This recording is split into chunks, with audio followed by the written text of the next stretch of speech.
प्रेम से बोलिए श्रीमद् भागवत महापुराण की जय। आज सुनिए भागवत की आगे की कथा। श्री सुखदेव जी कहते हैं, हे परीक्षित, इसके बाद भगवान श्री कृष्ण जब अपनी मंडली के साथ राजमार्ग से आगे बढ़े तब उन्होंने एक युवती स्त्री को देखा। उसका मुंह तो सुंदर था, परंतु वह शरीर से कुबड़ी थी। इसी से उसका नाम पड़ गया था कुब्जा। वह अपने हाथ में चंदन का पात्र लिए हुए जा रही थी। भगवान श्री कृष्ण प्रेम रस का दान करने वाले हैं, तो उन्होंने कुब्जा पर कृपा करने के लिए हंसते हुए उससे पूछा, सुंदरी, तुम कौन हो? ये चंदन किसके लिए ले जा रही हो? कल्याणी, हमें सब बात सच सच बतला दो। ये उत्तम चंदन, ये अंगराग हमें भी दो। इस दान से शीघ्र ही तुम्हारा परम कल्याण होगा। उबटन आदि लगाने वाली सैरंध्री कुब्जा ने कहा, परम सुंदर, मैं तो कंस की प्रिय दासी हूँ। महाराज मुझे बहुत मानते हैं। मेरा नाम त्रिवक्रा अर्थात कुब्जा है। मैं उनके यहाँ चंदन अंगराग लगाने का काम करती हूँ। मेरे द्वारा तैयार किए हुए चंदन और अंगराग भोजराज कंस को बहुत भाते हैं, परंतु आप दोनों से बढ़कर उसका और कोई उत्तम पात्र है ही नहीं। भगवान के सौंदर्य, सुकुमारता, रसिकता, मंदहास्य, प्रेमालाप और चारु चितवन से कुब्जा का मन हाथ से निकल गया। उसने भगवान पर अपना हृदय न्योछावर कर दिया। उसने उन दोनों भाइयों को वह सुंदर और गाढ़ा अंगराग दे दिया। तब भगवान श्री कृष्ण ने अपने सांवले शरीर पर पीले रंग का और बलराम जी ने अपने गोरे शरीर पर लाल रंग का अंगराग लगाया। नाभि से ऊपर के भाग में अनुरंजित होकर वे अत्यंत सुशोभित लगने लगे। भगवान श्री कृष्ण उस कुब्जा पर बहुत प्रसन्न हुए। उन्होंने अपने दर्शन का प्रत्यक्ष फल दिखलाने के लिए 3 जगह से टेढ़ी किंतु सुंदर मुख वाली कुब्जा को सीधी करने का विचार किया। तब भगवान ने अपने चरणों से कुब्जा के पैर के दोनों पंजे दबा लिए और हाथ ऊंचा करके 2 अंगुलियां उसकी ठोड़ी में लगाईं और उसके शरीर को थोड़ा सा उचका दिया। उचकाते ही उसके सारे अंग सीधे और एक समान हो गए। प्रेम और मुक्ति के दाता भगवान के स्पर्श से वे तत्काल विशाल नितंब और पीन पयोधरों से युक्त एक उत्तम युवती बन गई। उसी क्षण कुब्जा रूप, गुण और उदारता से संपन्न हो गई। उसके मन में भगवान के मिलन की कामना जाग उठी। उसने उनके दुपट्टे का छोर पकड़कर मुस्कुराते हुए कहा, हे वीर शिरोमणे, आइए घर चलें। अब मैं आपको यहाँ नहीं छोड़ सकती, क्योंकि आपने मेरे मन को मथ डाला है। हे पुरुषोत्तम, मुझे दासी पर प्रसन्न होइए। जब बलराम जी के सामने ही कुब्जा ने इस प्रकार प्रार्थना की, तब भगवान श्री कृष्ण ने अपने साथी ग्वाल बालों के मुंह की ओर देखकर हंसते हुए उससे कहा, सुंदरी, तुम्हारा घर संसारी लोगों के लिए अपनी मानसिक व्याधि मिटाने का साधन है। मैं अपना कार्य पूरा करके अवश्य ही वहां आऊंगा। हमारे जैसे बेघर के बटोहियों को तुम्हारा ही तो आसरा है। इस प्रकार मीठी मीठी बातें करके भगवान श्री कृष्ण ने उसे विदा कर दिया। जब वे व्यापारियों के बाजार में पहुंचे, तब उन व्यापारियों ने उनका और बलराम जी का पान, फूलों के हार, चंदन और तरह तरह की भेंट उपहारों से पूजन किया। उनके दर्शन मात्र से स्त्रियों के हृदय में प्रेम का आवेग, मिलन की आकांक्षा जग उठती थी। यहाँ तक कि उन्हें अपने शरीर की सुध भी नहीं रहती। उनके वस्त्र, जूड़े और कंगन ढीले पड़ जाते थे और वे चित्रलिखित मूर्तियों की तरह ज्यों की त्यों खड़ी रह जाती थीं। इसके बाद भगवान श्री कृष्ण पुरवासियों से धनुष यज्ञ का स्थान पूछते हुए रंगशाला में जा पहुंचे और वहां उन्होंने इंद्रधनुष के समान एक अद्भुत धनुष देखा। उस धनुष में बहुत सारा धन लगाया गया था। अनेक बहुमूल्य अलंकारों से उसे सजाया हुआ था। उसकी खूब पूजा की गई थी और बहुत से सैनिक उस धनुष की रक्षा कर रहे थे। भगवान श्री कृष्ण ने रक्षकों के रोकने पर भी उस धनुष को बलपूर्वक उठा लिया। उन्होंने सबके देखते ही देखते उस धनुष को बाएं हाथ से उठाया, उस पर डोरी चढ़ाई और एक क्षण में खींचकर बीचों बीच से उसे 2 टुकड़े कर डाले। ठीक वैसे ही जैसे बहुत बलवान मतवाला हाथी खेल ही खेल में ईख को तोड़ डालता है। जब धनुष टूटा, तब उसके शब्द से आकाश, पृथ्वी और दिशाएं भर गई। उसे सुनकर कंस भी भयभीत हो गया। अब धनुष के रक्षक आतताई असुर अपने सहायों के साथ बहुत ही बिगड़े। वे भगवान श्री कृष्ण को घेर कर खड़े हो गए और उन्हें पकड़ लेने की इच्छा से चिल्लाने लगे कि पकड़ लो, बांध लो, जाने ना पाए। उनका दुष्ट अभिप्राय जानकर बलराम जी और श्री कृष्ण भी तनिक क्रोधित हो गए और उस धनुष के टुकड़ों को उठाकर उन्हीं से उनका काम तमाम कर दिया। उन्हीं धनुष के टुकड़ों से उन्होंने उन असुरों की सहायता के लिए कंस की भेजी हुई सेना का भी संहार कर डाला। इसके बाद वे यज्ञशाला के प्रधान द्वार से होकर बाहर निकल आए और बड़े आनंद से मथुरापुरी की शोभा देखते हुए विचरने लगे। जब नगर निवासियों ने दोनों भाइयों के इस अद्भुत पराक्रम की बात सुनी और उनके तेज साहस और अनुपम रूप को देखा, तब उन्होंने यही निश्चय किया कि हो न हो ये दोनों कोई श्रेष्ठ देवता हैं। इस प्रकार भगवान श्री कृष्ण और बलराम जी पूरी स्वतंत्रता से मथुरापुरी में घूमने लगे। फिर जब सूर्यास्त हो गया तब दोनों भाई ग्वाल बालों से घिरे हुए नगर से बाहर अपने डेरे पर जहाँ छकड़े थे वहीं लौट आए। तीनों लोगों के बड़े बड़े देवता चाहते थे कि लक्ष्मी हमें मिले, परंतु उन्होंने सबका परित्याग कर दिया और न चाहने वाले भगवान का वरण किया। उन्हीं को सदा के लिए अपना निवास स्थान बना लिया। मथुरापुरवासी उन्हीं पुरुष भूषण भगवान श्री कृष्ण के अंग अंग का सौंदर्य देख रहे हैं। उनका कितना सौभाग्य है। ब्रिज में भगवान की यात्रा के समय गोपियों ने विरह से आकुल होकर मथुरावासियों के संबंध में जो जो बातें कही थी वो सब यहाँ अक्षरशः सत्य हुई। सचमुच वे परमानंद में मगन हो गए। फिर हाथ पैर धोकर श्री कृष्ण और बलराम जी ने दूध से बनी हुई खीर आदि पदार्थों का सेवन किया और कंस आगे क्या करना चाहता है इस बात का पता लगाकर उस रात को वे वहीं आराम से सो गए। उधर जब कंस ने सुना कि श्री कृष्ण और बलराम ने धनुष तोड़ डाला और रक्षकों तथा उनकी सहायता के लिए भेजी गई सेना का भी संहार कर डाला है और ये सब उनके लिए केवल एक खिलवाड़ ही था, इसके लिए तो उन्हें कोई भी कठिन मेहनत या कोई कठिनाई उठानी ही नहीं पड़ी, तब वह बहुत डर गया। उस दुर्बुद्धि को मारे डर के देर रात तक नींद ही नहीं आई। उसे जागृत अवस्था में और सोते समय स्वप्न में बहुत सारे ऐसे अपशगुन हुए जो उसकी मृत्यु के सूचक थे। जागृत अवस्था में उसने देखा कि जल या दर्पण में शरीर की परछाई तो पड़ती है परंतु उसमें उसका सिर नहीं दिखाई देता। अंगुली आदि की आड़ न होने पर चंद्रमा, तारे और दीपक आदि की ज्योतियां भी उसे दो दो दिखाई पड़ती हैं। छाया में छेद दिखने लगता है और कानों में अंगुली डालने पर सुनने पर भी प्राणों का घूं घूं शब्द नहीं सुनाई पड़ता। वृक्ष सुनहले दिखते हैं और बालू या कीचड़ में अपने पैरों के चिन्ह नहीं दिख पाते। कंस ने सपने में देखा कि वह प्रेतों के गले लग रहा है, गधे पर चढ़कर चल रहा है और विष खा रहा है। उसका सारा शरीर तेल से तर है, गले में जपा कुसुम की माला है और वह नग्न होकर कहीं जा रहा है। स्वप्न और जागृत अवस्था में उसने इसी प्रकार के और भी बहुत से अपशगुन देखे। उनके कारण अब तो उसे बड़ी चिंता हो गई। वह मृत्यु से डर गया और उसे नींद नहीं आई। परीक्षित, जब रात बीत गई और सूर्य नारायण पूर्व समुद्र से ऊपर उठे, तब राजा कंस ने मल्ल क्रीड़ा अर्थात दंगल का महान उत्सव प्रारंभ करवाया। राज कर्मचारियों ने रंगभूमि को भली भांति सजा दिया।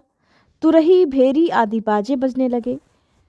लोगों के बैठने के मंच फूलों की गजरों, झंडियों, वस्त्र और बंधनवारों से सजा दिए गए। उन पर ब्राह्मण, क्षत्रिय आदि नागरिक तथा ग्रामवासी सब यथास्थान बैठ गए। राजा लोग भी अपने अपने निश्चित स्थान पर जा बैठे। राजा कंस अपने मंत्रियों के साथ मंडलेश्वरों अर्थात छोटे छोटे राजाओं के बीच में सबसे ऊंचे श्रेष्ठ राज सिंहासन पर जा बैठा। इस समय भी अपशगुनों के कारण उसका मन घबराया हुआ था। तब पहलवानों के ताल ठोकने के साथ ही बाजे बजने लगे और गर्वीले पहलवान खूब सज धज कर अपने अपने उस्तादों के साथ अखाड़े में उतर गए। चाणूर, मुष्टिक, कूट, शल और तोशल आदि प्रधान प्रधान पहलवान बाजों की सुमधुर ध्वनि से उत्साहित होकर अखाड़े में आ आकर बैठ गए। उसी समय भोजराज कंस ने नंद आदि गोपों को भी बुलवा लिया। उन लोगों ने आकर उसे तरह तरह की भेंटें दी और फिर वे जाकर एक मंच पर बैठ गए। श्री सुखदेव जी कहते हैं, काम क्रोध आदि शत्रुओं को पराजित करने वाले हे परीक्षित, अब श्री कृष्ण और बलराम भी स्नान आदि नित्य कर्म से निवृत्त होकर दंगल के अनुरूप नगाड़े की ध्वनि सुनकर रंगभूमि देखने के लिए चल पड़े। भगवान श्री कृष्ण ने रंगभूमि के दरवाजे पर पहुंचकर देखा कि वहां तो महावत की प्रेरणा से कुवलिया पीढ़ नाम का हाथी खड़ा हुआ है। तब भगवान श्री कृष्ण ने भी अपनी कमर कस ली और घुंघराली अलके समेट ली और मेघ के समान गंभीर वाणी से महावत को ललकार कर कहने लगे, महावत, ओ महावत, हम दोनों को रास्ता दे, हमारे मार्ग से हट जा। अरे सुनता नहीं? देर मत कर, नहीं तो मैं हाथी के साथ अभी तुझे यमराज के घर पहुंचाता हूं। भगवान श्री कृष्ण ने महावत को जब इस प्रकार धमकाया तब वह क्रोध से तिलमिला उठा और उसने काल, मृत्यु तथा यमराज के समान अत्यंत भयंकर कुवलिया पीड़ को अंकुश की मार से क्रोधित करके श्री कृष्ण की ओर बढ़ाया। कुवलिया पीड़ हाथी ने भगवान की ओर झपटकर उन्हें बड़ी तेजी से अपनी सूंड में लपेट लिया, परंतु भगवान सूंड से बाहर सरक आए और फिर उसे एक घूंसा जमाकर उसके पैरों के बीचों बीच जा छुपे। उन्हें अपने सामने ना देखकर कुवलिया पीड़ को बड़ा क्रोध हुआ। उसने सूंघ कर भगवान को फिर से अपनी सूंड से टटोल लिया और पकड़ा भी, परंतु उन्होंने बलपूर्वक अपने आप को उससे छुड़ा लिया। इसके बाद भगवान उस बलवान हाथी की पूंछ पकड़कर खेल ही खेल में उसे 100 हाथ पीछे तक घसीट लाए, ठीक वैसे ही जैसे गरुड़ सांप को घसीट लाते हैं। इस प्रकार घूमते हुए बछड़े के साथ बालक घूमा करता है, या स्वयं भगवान श्री कृष्ण जिस प्रकार बछड़ों से खेला करते थे, वैसे ही वे उस बलवान हाथी की पूंछ पकड़कर उसे घुमाने और खेलने लगे। जब वह दाएं से घूमकर उनको पकड़ना चाहता तब वे बाईं तरफ आ जाते, और जब वह बाईं की ओर घूमता तो वे दाईं ओर घूम जाते। इसके बाद हाथी के सामने आकर उन्होंने एक जोर का घूंसा जमाया और वे उसे गिराने के लिए इस प्रकार उसके सामने से भागने लगे मानो वह अब छू लेता है तब छू लेता है। भगवान श्री कृष्ण ने दौड़ते दौड़ते एक बार खेल ही खेल में पृथ्वी पर गिरने का अभिनय किया और झट वहां से उठकर भाग खड़े हुए। उस समय वह हाथी क्रोध से जलभुन रहा था। उसने समझा कि वे गिर पड़े और बड़े जोर से अपने दोनों दांत धरती पर मारे। जब कुवलिया पीड़ का ये आक्रमण व्यर्थ हो गया तब तो वह और भी चिढ़ गया।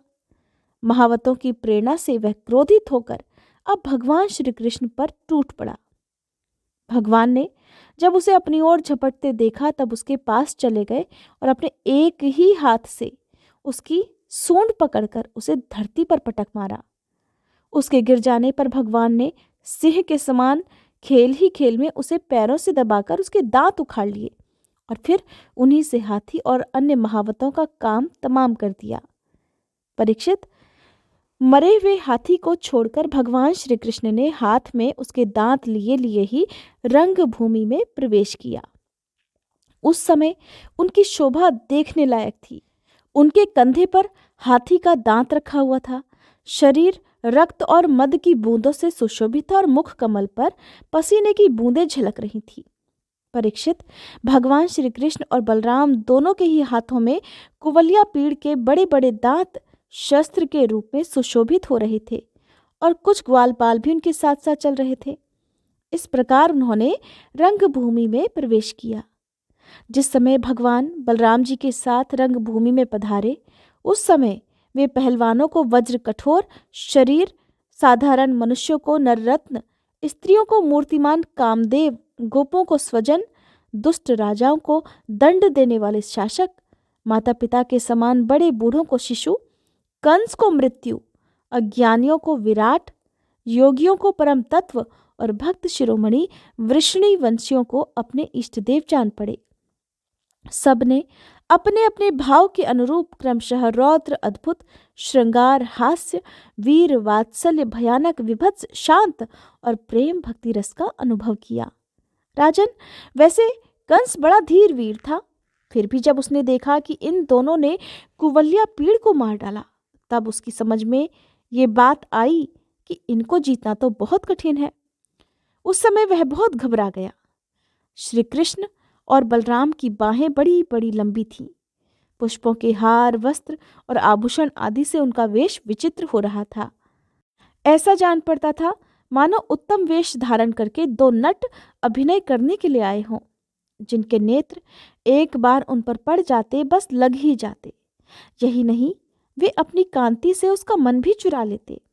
इस प्रकार दोनों रंगभूमि में शोभायमान हुए। परीक्षित, मंचों पर जितने लोग बैठे थे वे मथुरा के नागरिक और राष्ट्र के जन समुदाय पुरुषोत्तम भगवान श्री कृष्ण और बलराम जी को देखकर इतने प्रसन्न हुए कि उनके नेत्र और मुख कमल खिल गए, उत्कंठा से भर गए। वे भरे हुए नेत्रों के द्वारा उनकी मुख माधुरी का पान करते करते तृप्त ही नहीं होते थे, मानो वे उन्हें नेत्रों से पी रहे हों, जिह्वा से चाट रहे हों, नासिका से सूंघ रहे हों और भुजाओं से पकड़कर अपने हृदय से लगा रहे हों। फिर वे सभी आपस में उनकी लीलाओं की चर्चा करने लगे। जिस समय दर्शकों में ये चर्चा हो रही थी और अखाड़ों में तुरही आदि बाजे बज रहे थे, उसी समय चाणूर ने भगवान श्री कृष्ण और बलराम जी को संबोधित करके ये बात कही। नंद नंदन श्री कृष्ण और बलराम जी, तुम दोनों वीरों के आदरणीय हो। हमारे महाराज ने ये सुनकर कि तुम लोग कुश्ती लड़ने में बड़े निपुण हो, तुम्हारा कौशल देखने के लिए ही तुम्हें यहाँ बुलवाया है।